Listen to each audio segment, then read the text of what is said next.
tip number 8 when it comes to trying to go to sleep earlier at night is fasting, but in particular, intermittent fasting. But of course, if you're going to be doing like these longer fasts, like 24 hours plus, that can really work great too, because then you get tired earlier, it can make it easier for you to fall asleep earlier in the night.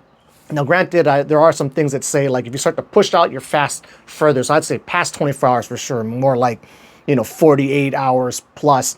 Sometimes by that point, you can be so hungry that can make falling asleep actually a bit more difficult, even though you're feeling super tired. Although kind of interesting to that point, though, is a lot of the research and studies say that when you do go to sleep while you're fasting, you tend to get better, higher quality sleep. So even if you're having a harder time falling asleep, the sleep you do get is supposed to be, it's supposed to be better and more beneficial. But getting back to the intermittent fasting thing, because that I figure is a lot more easy for people to do on a consistent and regular basis. Like for me, I intermittent fast every day basically, but I do it the kind of opposite way that I'm going to recommend doing it here. So I'll skip breakfast and maybe lunch, eat like a late lunch and into dinner time, and then I start my fast again, sleep for whatever 7-8 hours, skip breakfast. So for me, I like to hit at least like 14 to 16 hours a day on my fast.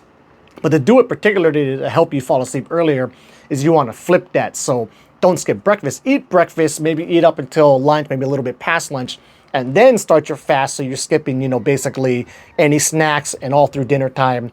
Then you can go to sleep. The reason why I found that helped me, because that was my main way of fasting for a really long time, doing intermittent fast. I used to do it that way.